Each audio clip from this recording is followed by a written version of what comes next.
Live from Austin, Texas, it's theCUBE, covering Dell EMC World 2016.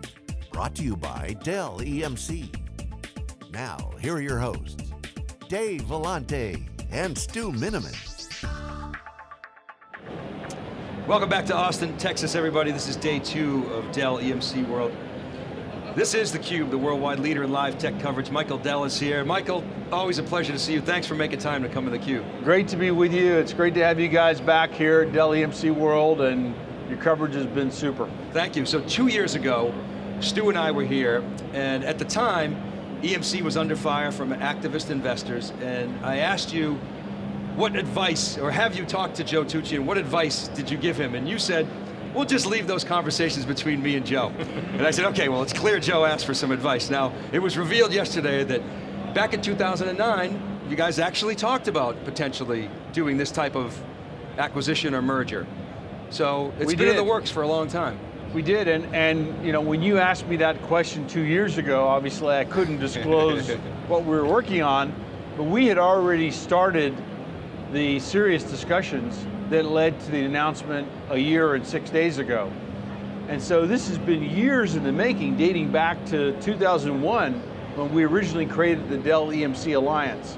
So the roadmap of how to integrate the supply chains, the R&D, the go-to-market, the IT, the HR, the finance, every aspect of the company, we've known for a long time how to do that. And so that's why I think if you listen to what David Goulden had to present today, in terms of the blizzard of new offerings that we're delivering right now, just 6 weeks after the official combination, the reason we're able to do that is because we've known for a long time exactly what we would do. So you started on the transformation of Dell. You looked at what was happening, say a decade ago, and you began to acquire companies to transform Dell into an enterprise powerhouse. And you've now completed that transformation. You're not done, but you've achieved your vision. I mean, nobody expected that you would get there this fast. How's it feel? Well, it feels great, but like you said, it's an ongoing process. I mean, when things are going well in our company, we say, pleased but not satisfied, right? And when you think about the digital transformation that's underway inside organizations, we're just at the beginning of that. So there's a lot of work to do with and on behalf of our customers to enable that digital transformation. It's absolutely true that we have a winning hand, and we're really excited about the capabilities we have, but by no means is our work finished, right? There's a lot to be done here, and a tremendous impact that we can have on, tremendous impact we can have in the world. And you talked about being a private company. We've talked before about the 90-day shot clock, and I'm sure you still have goals internally, but there's a new private equity model out there. It used to be private equity would suck out all the cash and leave the carcass, but the private equity model today is invest in companies that are EBITDA positive, which obviously EMC is, which dramatically increases the value. Can you talk about the change in that mindset that you and Silver Lake and others, of course, have promulgated? Well, this is a little bit different than a typical private equity, as I'm the largest shareholder in the company. But Silver Lake's been a fantastic partner. And like you said, it's all about how do we grow and use this flexibility of being able to focus on the long term as a real asset to enable us as a company. And so they've been great partners. I think it'd been very difficult to find ourselves here in this tremendous situation if we had had two public companies. Right. But I think whether you're a public company, a private company, everybody's got choices. And we made a decision to go big and to invest heavily. And the response from customers, from partners, of bringing together the very best capabilities in the industry has been tremendous. If you just pause there for a second and take as a thought experiment, the 20 areas where we're leading in the industry, and you said, well, what if it was 20 companies instead of one company? There's no customer in the world that actually wants that, right? And so we're making it easy for our customers. This is why VCE was so successful. This is why Dell EMC was so successful. And this is why Dell Technologies is going to be so successful, why the customer partner reaction is so positive. So we're making it easy to deploy the infrastructure and to create the solutions that are required for this whole digital transformation. Michael, when we talked 2 years ago about being private, beyond kind of the Wall Street angle, you talked about how internally employees needed to be enabled to be able to take more risk is something that you were encouraging, and that's a shift that needs to happen inside.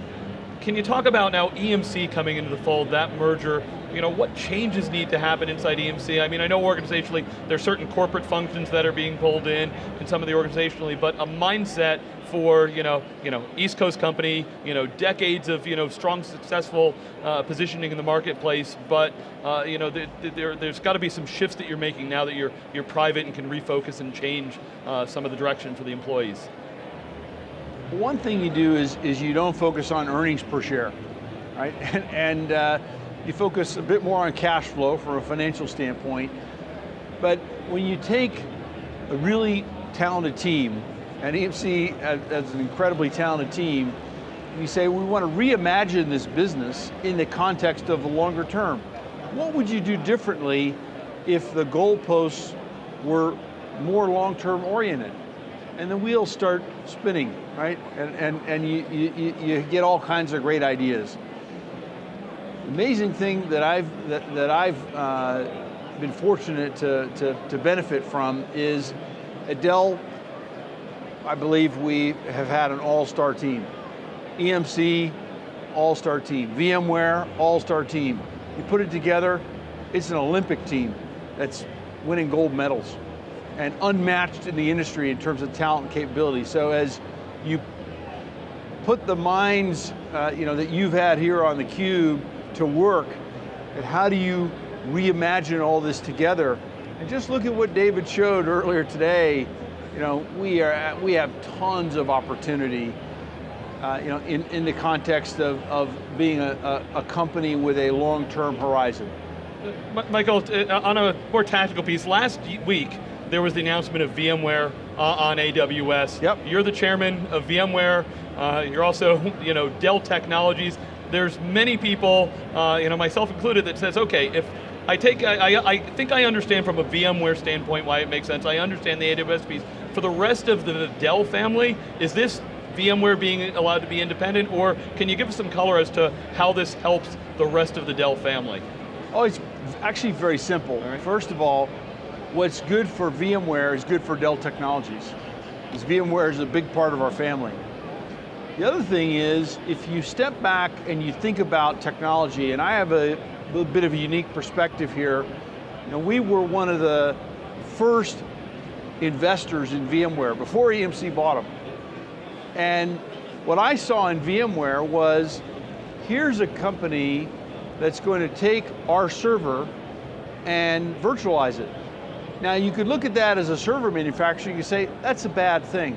But what I've learned in our industry is if something good comes along and it's good for customers, if you stand in the way of it, it'll be at your own expense and detriment, okay?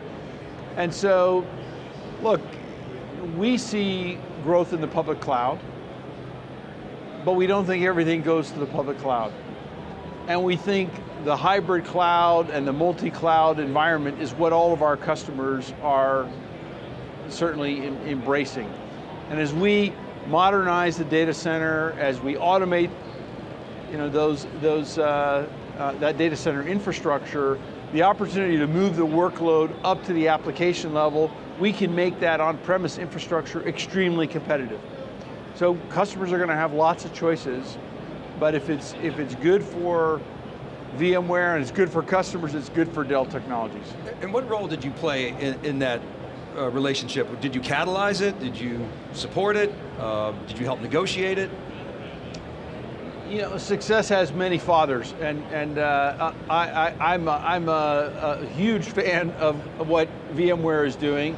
I joined the VMware board, and I was immediately promoted to chairman. So I was a congratulations. A nice thing, and I've been intimately involved with the team there through all their decisions. But I tell you, it's a great team, you know, and they're doing great work.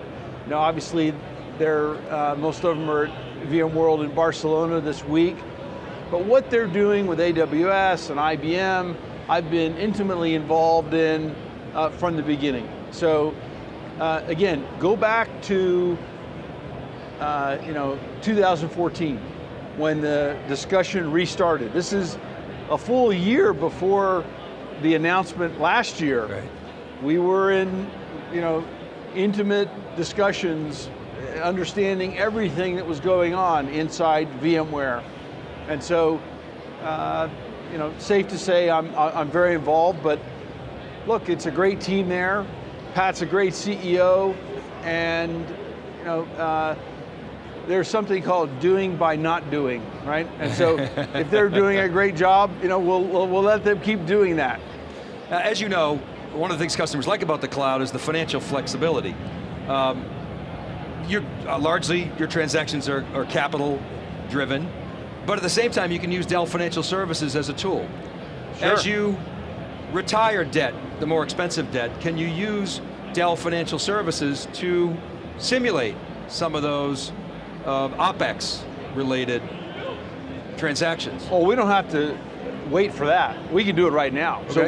So we're increasing our originations with Dell Financial Services every quarter, and of course with the combination of EMC, it takes a big step up, and we fully have the capacity to do that. So that's no problem at all. In fact, David talked about a number of new capabilities, bringing together the very best of what EMC did with financial services, Dell Financial Services, with utility options, all sorts of flexible payment options to turn CapEx into OpEx. And so we're all over that one, and that's certainly a big priority for us. And that's available today.